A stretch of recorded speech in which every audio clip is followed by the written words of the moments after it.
Hello students, मैं आपकी हिंदी की टीचर शशि वजीरानी। आज मैं क्लास 3 को पार्ट 3 पढ़ा रही हूँ। पार्ट 3, प्रशांत की बहादुरी।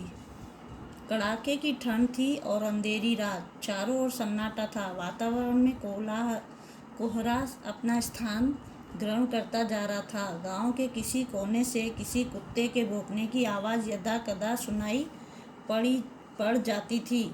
गहन अंधकार में केवल काली माँ के दर्शन होते थे। बिस्तरों में दुबके लोग नींद में बेसुध थे।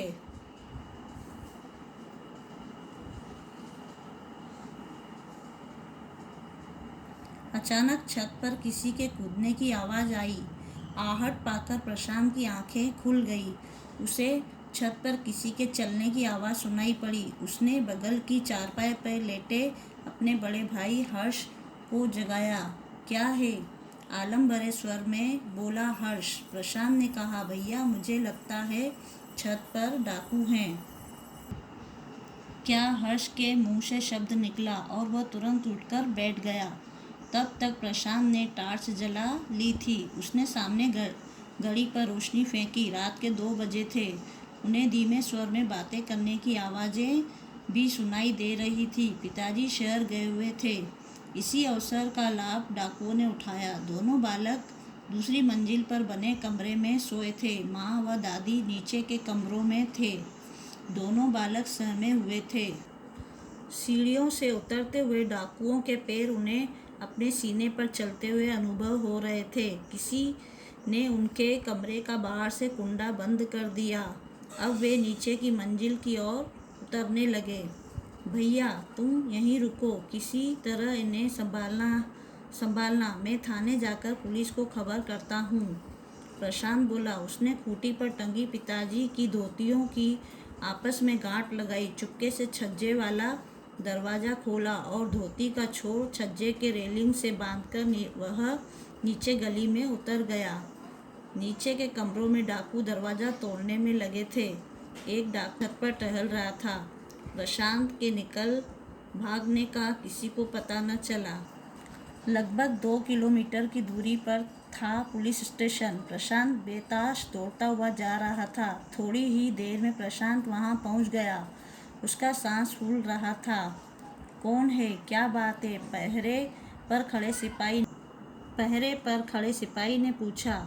प्रशांत अपनी फूलती सांस पर काबू पाते हुए जल्दी सारी बातें बता दी। सिपाही उसे भीतर दरोगा के पास ले गया। दरोगा ने उसकी बातें सुनते ही तुरंत जीप ले चलने को कहा।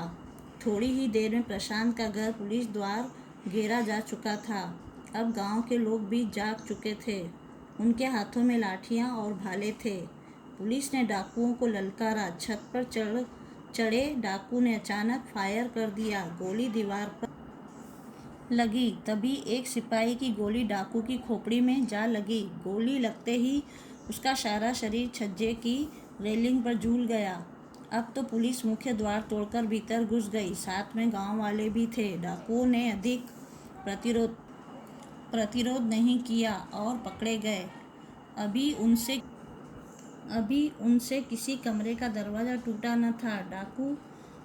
4 डाकू जीवित पकड़ लिए गए। 5वां छत पर मरा पड़ा था। पुलिस और गांव वालों ने प्रशांत के साहस की जी भरकर प्रशंसा की। अगले दिन पिताजी शहर से लौटकर आए। उन्हें पता चला। सबसे प्रशांत के विषय में साहस भरी बातें सुनकर उनका माथा गर्व से ऊंचा हो गया। पार्ट 3 पढ़ने के बाद अब हम इसके कठिन शब्द लिखेंगे।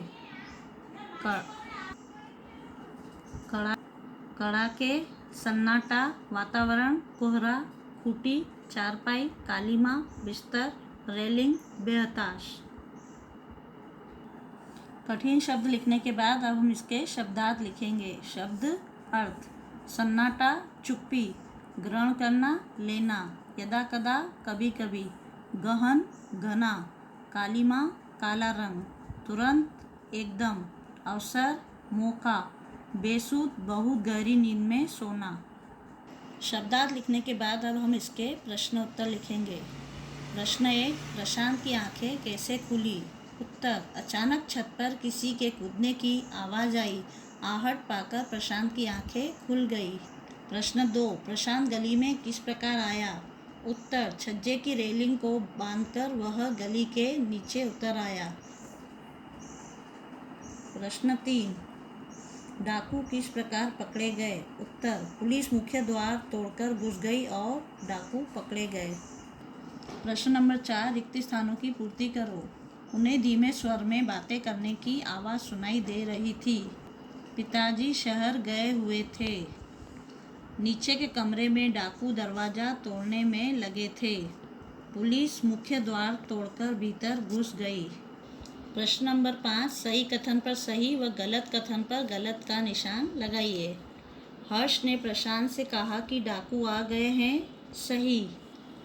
पिताजी ने डाकुओं को ललकारा नहीं। यदि प्रशांत आलस करता तो डाकू उन्हें लूट ले जाते। सही। प्रशांत के साहस ने डाकुओं की योजना सफल कर दी। हाँ। पार्ट 3 पूरा हुआ। सभी बच्चों को इस लेसन को पूरा अपनी CW कॉपी 2 नंबर में लिखना है और HW कॉपी में 2 बार लिखे हुए याद करें। धन्यवाद।